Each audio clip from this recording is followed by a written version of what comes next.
जय हिंद दोस्तों। आज हम आपके सामने एक टेक्निकल वीडियो लेकर आए हैं, टेक्निकल हेल्प आपकी जिससे हो सकेगी। जो वीडियो है हाल ही में आपने सुना होगा काफ़ी सारे लोगों के उससे कि एक सिंगल साइन ऑन करके, या आपने कई बार लॉगिन किया होगा तो आपने देखा होगा कि एक सिंगल साइन ऑन करके एक ऑप्शन आता है। ठीक है, एसएसओ, जिसको हम एसएसओ लॉगिन भी कहते हैं। तो एसएसओ लॉगिन में क्या होता है, इसके फ़ायदे क्या है ना, और इसमें मेन मेन कौन कौन सी सुविधाएं हैं। तो जैसे कि बेसिकली आप देख सकते हैं सारा EHRMS, RCMS, MP ई सर्विस, MP भूलेख, CM हेल्पलाइन, ई उत्तर, मतलब बहुत सारी, लगभग सारी साज की जो लॉगिन्स हैं वो सारी एक ही जगह पर उपलब्ध हैं। अब इसमें क्या है, तो ये एक ऐसी ऑनलाइन सुविधा है जिसमें आप क्या है कि एक ही जगह पर यूज़र आईडी पासवर्ड सेव कर सकते हैं और वहाँ से आप सारे के सारे लॉगिन को ईजिली एक्सेस कर सकते हैं। मतलब बार बार अलग अलग पोर्टल पे लॉगिन करने की ज़रूरत नहीं होगी। आप एक पोर्टल पे लॉगिन करेंगे और उसी पोर्टल से डायरेक्ट क्लिक करके दूसरे लॉगिन्स को खोल सकते हैं, है ना। तो इसमें क्या होता है, इसके सबसे बड़े फायदे ये हैं कि एक आईडी अनेक सेवाएं। जैसे आपके पास मान लीजिए मेरी 3 गवर्नमेंट लॉगिन है मेरे पास, ठीक है। अब 3 बार मैं लॉगिन करूं उनको, है ना, तीनों बार अलग अलग लॉगिन करूं। एक बार लॉगिन करूं, फिर थोड़ी देर बाद दूसरा लॉगिन करूं, फिर थोड़ी देर बाद तीसरा लॉगिन करूं। तो इससे अच्छा क्या है, एक आईडी है, मैं एसएसओ लॉगिन करके रख लूंगा और वहीं पर मेरी तीनों ऐप खुल जाएंगी और वहीं से मैं डायरेक्ट एक्सेस कर सकता हूँ तीनों अपनी सर्विसेज को। ठीक है, इससे समय की बचत होती है, बार बार पासवर्ड नहीं डालना पड़ेगा, बार बार वेबसाइट्स का याद नहीं करना पड़ेगा, बार बार पासवर्ड। ठीक है, एक बार पासवर्ड याद हो गया, एक ही वेबसाइट का हमने यदि सबका सेम पासवर्ड मान लीजिए नहीं किया है हमने, और एक ही जगह का एक ही पासवर्ड हमने बना लिया है और सबके अलग अलग पासवर्ड भी हैं, तो एक ही जगह पर वो सब सेव हो जाएंगे, है ना। तो यहाँ पर हो जाएगी समय की बचत। तीसरी, उपयोग में सरल है, एक बार आपको केवल अपना यूजर नेम और पासवर्ड डालना और सेव कर देना है बस, है ना। और एसएसओ का एक बार बस एक ही पासवर्ड याद रखना आपको, बाकी पासवर्ड आप भूल भी जाएं तो भी कोई दिक्कत नहीं होगी, है ना। इसके बाद आता है सुरक्षित प्रणाली, यानी कि सरकारी डेटा इससे सुरक्षित रहेगा क्योंकि ये सेंट्रलाइज सिस्टम है, तेज और आसान है, जल्दी इससे सर्वर इजीली से एक्सेसिबल है। इसके बाद ट्रांसपेरेंसी बढ़ जाती है क्योंकि सारे जो सर्विसेज हैं उनको एक जगह पर लाकर लिंक कर दिया है और नागरिक और कर्मचारी दोनों के लिए उपयोगी है ये। ऐसा नहीं है कि सिर्फ गवर्नमेंट एम्प्लॉयज़ के लिए है, यदि कोई पब्लिक एम्प्लॉय है तो उसके लिए भी ये चीज़ सेम रूप से फायदेमंद है ना। और इससे डिजिटल इंडिया को, डिजिटल मध्य प्रदेश को बढ़ावा मिलेगा। अब इसमें कौन कौन सी प्रमुख सेवाएं हैं, सबसे पहले तो नागरिक सेवाएं हैं, दूसरी कर्मचारी सेवाएं हैं, शिक्षा एवं परीक्षा से जुड़े पोर्टल है, उद्योग एवं व्यवसाय की सेवाएं हैं और अन्य महत्वपूर्ण सेवाएं हैं। ठीक है, नागरिक में मतलब कि जैसे प्रमाण पत्र की ई डिस्ट्रिक्ट है, निवास, जाति, आय प्रमाण पत्र के लिए आदि, समग्र पोर्टल के लिए। ठीक है, किस चीज़ के लिए समग्र पोर्टल है, परिवार एवं सदस्य आईडी सेवाओं के लिए, लोक सेवा गारंटी है समयबद्ध सेवाओं के लिए, MP ऑनलाइन है आवेदन शुल्क भुगतान के लिए, और राजस्व विभाग की सेवाएं भूमि से संबंधित सेवाओं के लिए। कर्मचारी की सेवाएं कौन सी है, HRMS है वेतन अवकाश सेवा विवरण के लिए, ट्रेजरी IFMIS है बिल भुगतान वित्तीय कार्य पेंशन पोर्टल के लिए। ठीक है, एम्प्लॉय कॉर्नर है, फिर शिक्षा के लिए एजुकेशन पोर्टल है, स्कॉलरशिप पोर्टल है और एग्जाम पोर्टल्स है। ठीक है, उद्योग के लिए MP ई उद्योग है, इन्वेस्ट MP है, ट्रेड एंड लाइसेंस सेवाएं हैं, और अन्य महत्वपूर्ण में ग्रीवियांस है, CM हेल्पलाइन है, अर्बन पंचायत सर्विसेज है। ये सारी सुविधाएं उसमें उपलब्ध हैं। अब जैसे आप ये देखेंगे तो यहाँ पर एक ऑप्शन आता है सारा, जैसे सारा लॉगिन करते हैं smart application for revenue administration में, हम सारा लॉगिन करते हैं तो सारा लॉगिन में ये देखिए इस तरीके से लॉगिन विद एसएसओ का एक ऑप्शन, सेम ऑप्शन कई समय से आ रहा था, जो हम लोग को काफ़ी सारे लोग को नहीं मालूम था, है ना। अब वो समझ जाएंगे कि एसएसओ लॉगिन ये है, कैसे करना वो भी हम बता देते हैं। आपका MP भूलेख है, इसकी अलग लॉगिन पासवर्ड है ना, हमारी ये आ गई। फिर ये RCMS है, RCMS का अलग लॉगिन पासवर्ड है। फिर ये IFMIS है, ट्रेजरी है, इसका अलग लॉगिन पासवर्ड है ना। ये ईमेल है, इसका अलग लॉगिन पासवर्ड है। परिचय है, इसका अलग लॉगिन पासवर्ड है। ठीक है, फिर ये आपकी मैप संबंधित वेबसाइट है, इसका अलग लॉगिन पासवर्ड है। स्पैरो का अलग, IPR का अलग लॉगिन पासवर्ड है। ग्राम मानचित्र का अलग लॉगिन पासवर्ड है। इतने सारे वेबसाइट्स के अलग लॉगिन पासवर्ड्स हैं। तो या तो हम सारे लॉगिन पासवर्ड हमेशा याद रखें, ठीक है, या उससे अच्छा आसान काम क्या कर दिया हमने, एसएसओ में जाकर लॉगिन करके सबको एक बार में लॉगिन कर लें और सबको एक जगह पे सेव कर लें ताकि आसानी से उसको एक्सेस कर सकें। कैसे, तो देखिए हम गूगल पे जाकर डालेंगे एसएसओ लॉगिन MP, यहाँ पर आ गया single sign on government of Madhya Pradesh, इस पर हमने गए सिंगल साइन ऑन पे एसएसओ। यहाँ पर हमको क्या करना, ये लॉगिन करना है डायरेक्ट। अब हम पहली बार कर रहे हैं तो हमारा लॉगिन तो होगा नहीं, तो हमको क्या करना है, रजिस्टर पे क्लिक करना है। हमने जैसे ही रजिस्टर पे क्लिक किया, साइन अप का ऑप्शन आ गया, तो हम यहाँ पर government email ID @mp.gov.in @gov.in @nic.in या अन्य करके यहाँ पर हम क्या कर देंगे, गवर्नमेंट की ID डाल देंगे और यहाँ पर ये कैप्चा डाल के सबमिट कर देंगे। ठीक है, ये हमने मेल ID डाली, कैप्चा डाला, सबमिट कर दिया।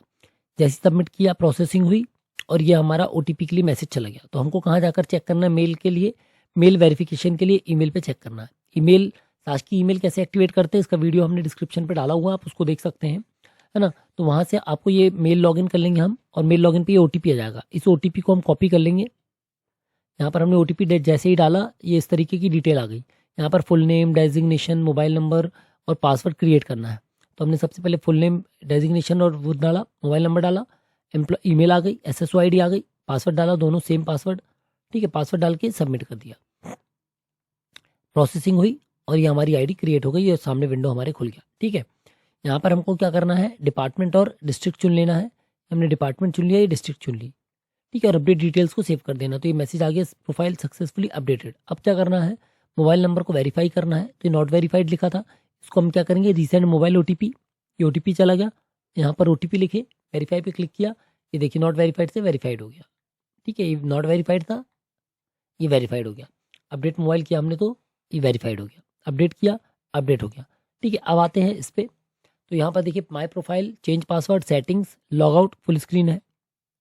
तो हम सेटिंग में जाकर क्लिक करके भी हम OTP से हटा सकते हैं, मतलब दोबारा हमको OTP नहीं चाहिए, डायरेक्ट हम पासवर्ड से लॉगिन करना चाहें तो वो हम अभी कर सकते हैं फिलहाल, ठीक है। हालांकि वो डबल सिक्योरिटी के लिए है, तो OTP रहने ही दीजिए। फिर हम आते हैं लॉगिन पे। हमने ID पासवर्ड बना लिया, हमने ईमेल ID डाली और पासवर्ड डाल दिया।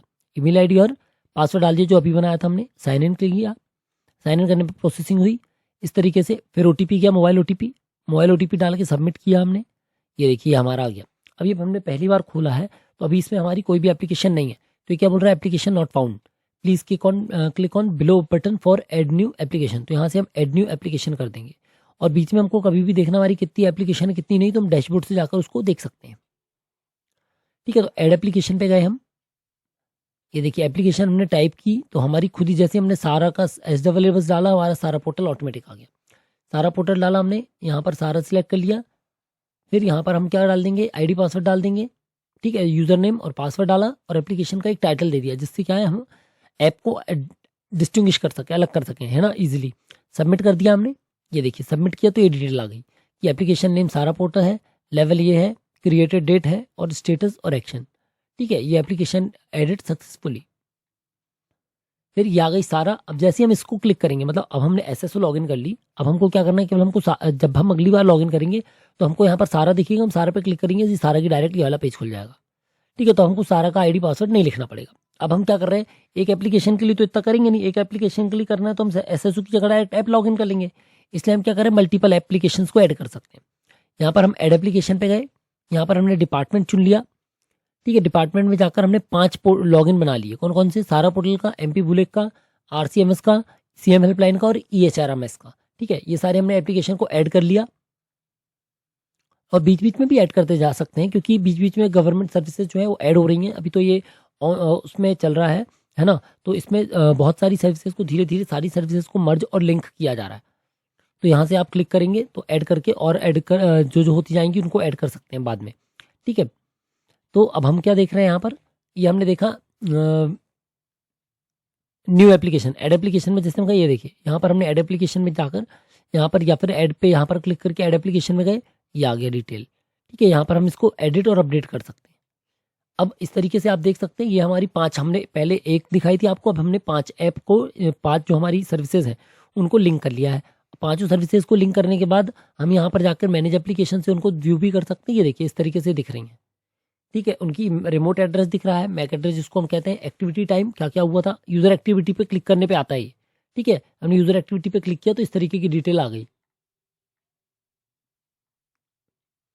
अब यहाँ पर हम जाएंगे माई प्रोफाइल में, तो माई प्रोफाइल में देखिए नाम, ईमेल ID दिया है, मोबाइल नंबर दिया है, इसको क्लिक करेंगे तो इस तरीके से फुल विंडो खुल जाएगा, ठीक है। इस फुल विंडो में पूरी डिटेल दी है। मोबाइल नंबर चेंज करना तो चेंज मोबाइल नंबर पे क्लिक करेंगे, अपडेट करके मोबाइल नंबर नया और OTP डालेंगे, अपडेट हो जाएगा, ठीक है। चेंज पासवर्ड करना हमको तो इस तरीके का विंडो आ जाएगा। यहाँ पर हम न्यू पासवर्ड डालेंगे और कंफर्म करेंगे पासवर्ड, और पुराना पासवर्ड डाल के सिक्योरिटी डाल के अपडेट कर देंगे,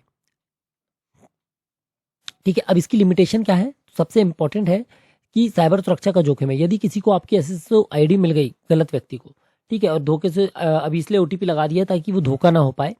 मान लीजिए OTP नहीं होता या किसी ने OTP ले लिया तो उसको एक साथ आपकी पूरी जो IDs हैं, पूरी जो एक्सेस है वो मिल जाएंगी, ठीक है। दूसरा, सभी अभी बहुत सारे डिपार्टमेंट हैं जिनको ऐड नहीं किया गया है, उनको भी जल्दी ही ऐड कर दिया जाएगा। तो ये जो यूनिफॉर्मिटी की बात है ना, एकीकृति की बात है, वो सब हो जाएगी। फिर सिस्टम पर अधिक लोड, कई बार एक ही पोर्टल पर बहुत सारे पोर्टल्स को लिंक कर देने से उस पेरेंट पोर्टल पे बहुत असर पड़ता है, जिसके कारण काम स्लो हो जाता है। ठीक है। और नए उपयोगकर्ताओं को पंजीकरण और लॉगिन प्रक्रिया समझने में समय लगता है। जो नए उपयोगकर्ता होते हैं उनको थोड़ा सा टाइम लगता है जब कोई भी पंजीकरण हम नया करवाते हैं तो। ठीक है। इस तरीके से हमने आपको बताया एसएसओ के बारे में। इस तरीके से आप एसएसओ यूज करके एक ही प्लेटफॉर्म पर गवर्नमेंट की सारी आईडीज को, सारी वेबसाइट्स को लॉगिन करके सेव कर सकते हैं, और अगली बार आप केवल एसएसओ लॉगिन करके डायरेक्ट एक्सेस से भी उन वेबसाइट्स को एक्सेस कर पाएंगे। ठीक है। इसके अलावा एसएसओ में फिलहाल इतना ही है। यदि किसी को और कुछ डाउट हो, कुछ और जानकारी चाहिए हो, तो हमको कमेंट बॉक्स में ज़रूर बताएं। हम उसको प्रयास करेंगे जल्द से जल्द सही रिप्लाई देने का। ठीक है। मिलते हैं अगले वीडियो में, तब तक के लिए जय हिंद।